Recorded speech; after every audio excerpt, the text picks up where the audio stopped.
Bab 5. Wanita Parubaya yang biasa dipanggil Makenah mempersilahkan keduanya masuk. Silakan masuk, ujar Makenah mempersilahkan keduanya untuk duduk di lantai yang beralaskan tikar sederhana. Tisa memutar pandangannya, melihat sudut rumah usang itu. Seraya terus meremas telapak tangannya yang mulai keringat dingin. Tidak usah tegang, ujar Makenah pada Tisa, mengerti jika remaja itu pasti tengah ketakutan. Tisa meresponnya dengan seulas senyum kaku. Jadi kalian sudah benar-benar yakin? Tanya Makenah melirik Yuza dan Tisa. Yakin, jawab Yuza, sedangkan Tisa hanya menundukkan kepalanya. Sini cantik, panggil Makenah memanggil Tisa untuk mendekat, dan berbaring di tikar. Tisa yang sebenarnya sangat ketakutan pun hanya bisa menurut. Janinnya sudah 4 minggu, ujar Makenah menerka-nerka seraya mengelus pelan perut Tisa. Apa sakit?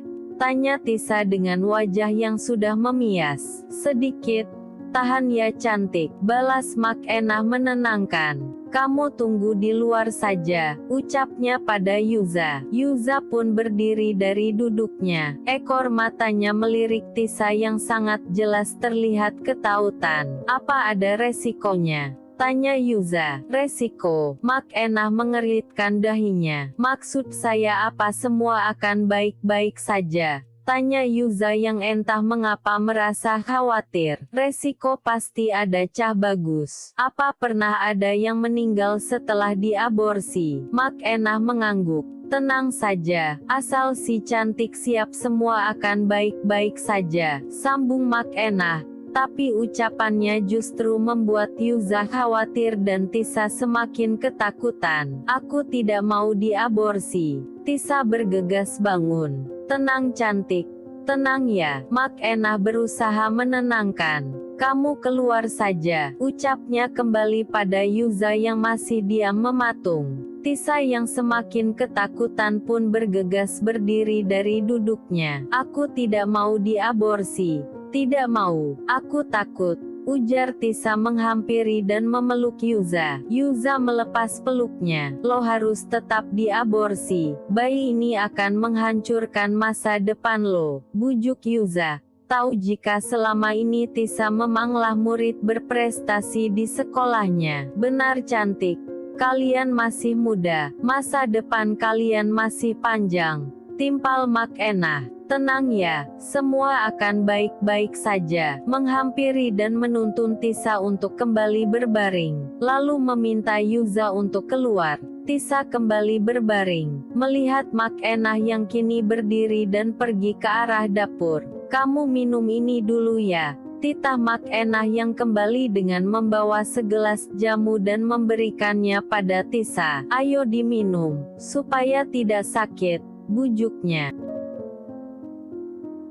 Stop! Suara Yuza mengagetkan keduanya, lalu bergegas mengambil jamu yang dipegang Tisa dan menumpahkannya ke lantai. Kamu ini kenapa siang? Tanya Makenah. Raut wajah wanita Parubaya itu terlihat kesal. Maaf, tapi saya sepertinya ingin mengurungkan aborsi ini. Sontak saja ucapan Yuza membuat Tisa tercengang. Baru beberapa detik yang lalu Yuza membujuknya untuk tetap aborsi. Kenapa? Tenang yang, semua akan baik-baik saja, bujuk Makenah. Maaf, sepertinya kami belum siap, ujarnya seraya meraih tangan Tisa untuk berdiri dari duduknya. Sekali lagi maaf. Permisi, pamit. Yuza menuntun Tisa untuk keluar dari rumah tersebut, dan masuk ke dalam mobilnya. Yuza pun bergegas melajukan mobilnya meninggalkan tempat tersebut. Sedangkan Tisa masih mengatur nafasnya. Rasanya ia baru saja lolos dari maut. Kenapa? Gua takut lo mati, sahut Yuza yang justru membayangkan jika aborsi tersebut yang gagal. Karena Tisa yang tidak siap justru akan memperumit masalahnya. Seharusnya kamu biarkan saja aku mati, ketus Tisa. Yuza tidak menanggapi, tetap fokus mengemudikan mobilnya. Kenapa kita ke sini? Tanya Tisa saat Yuza memberhentikan mobilnya di sebuah resto. Gua lapar, cepet turun. Yuza keluar dari mobilnya disusul langkah Tisa yang mengekor di belakangnya. Seorang waiter menghampiri kedainya. Yuza pun memesan beberapa menu di sana. Tidak lama kemudian seorang waiter mengantarkan pesanannya dan menyajikannya di meja. Tisa tampak terperangah melihat berbagai makanan lezat yang tersaji, yang bahkan seumur hidupnya ia tidak pernah menyicipinya. Cepet makan, ujar Yuza. Dasar miskin. Desisnya merasa miris melihat ekspresi Tisa, yakin jika gadis miskin itu belum pernah mencicipi semua menu yang dipesannya. Tanpa ragu Tisa pun menyantap makanan yang tersaji dengan lahap. Enak sekali, ujar Tisa dengan polosnya. Setelah ini gua akan mencarikan dokter untuk aborsi. Ucapan Yuza spontan membuat Tisa tersendak. Dokter? Ya, dokter akan bisa lebih menjamin keselamatan lo daripada dukun. Jelas Yuza. Tisa meletakkan alat makannya. Selera makannya hilang. Ia berpikir Yuza benar-benar sudah mengurungkan niat, tapi nyatanya pria brengsek itu hanya memikirkan cara lain. Aku mau pulang. Lo bisa pulang sendiri kan? Bukan Cinderella yang harus diantar.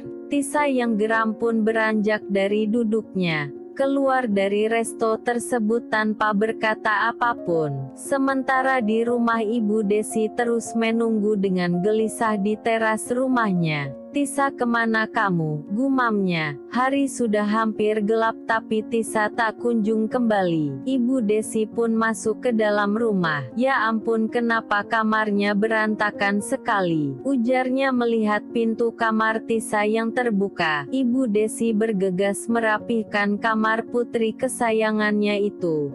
Matanya terfokus pada beberapa lembar hasil ujian semester Tisa. Krik, Ibu. Tisa yang baru tiba di rumah pun terkejut melihat ibunya yang berada di kamar. Kamu dari mana saja, nak? Tanya ibu khawatir, meminta untuk Tisa duduk di tepi ranjang. Maaf bu, aku ada pelajaran tambahan, jawab Tisa lagi-lagi berbohong. Tisa, kenapa nilaimu menurun? Tanya sang ibu memberikan selembaran hasil semester Tisa yang cukup membuatnya tercengang. Karena nilai rata-rata sang putri yang sangat menurun tidak seperti biasanya. Kamu sedang ada masalah nak? Selidik Ibu Desi. Tisa menggeleng. Aku hanya sedang lelah saja. Tisa, kamu harus fokus belajar ya nak. Ibu janji ibu akan selalu membiayai sekolahmu. Kamu kebanggaan ibu. Tutur lembut sang ibu yang semakin membuat Tisa merasa sesak mendengarnya. Aku ingin istirahat bu, balas Tisa dengan nada bergetar, sekuat tenaga menahan air matanya. Ya sudah, kamu istirahat ya. Ibu Desi keluar dari kamar. Matahari pagi itu sudah meninggi. Sayup terdengar suara sang ibu yang memanggilnya untuk segera bangun. Tapi Tisa masih meringkuk di balik selimut tipisnya, merasa sangat tidak enak badan. Tisa, bangun nak, sudah siang nanti kamu telat ke sekolah, ujar Ibu Desi seraya masuk ke dalam kamar. Uek. Tisa yang merasa sangat mual pun bergegas berlari kecil ke dalam kamar mandi. Sontak saja hal itu membuat sang ibu panik. Karena Tisa berulang kali muntah pagi itu. Tisa, kamu sakit nak? Kita ke puskesmas ya, bujuk Ibu Desi menatap wajah Tisa yang tampak pucat. Tisa menggeleng, takut jika dokter yang memeriksanya tahu jika ia sedang hamil. Tidak bu, aku hanya masuk angin saja. Tisa, wajah kamu sudah pucat. Pokoknya kita harus ke puskesmas. Paksa Ibu Desi melihat Tisa yang sudah sangat lemas.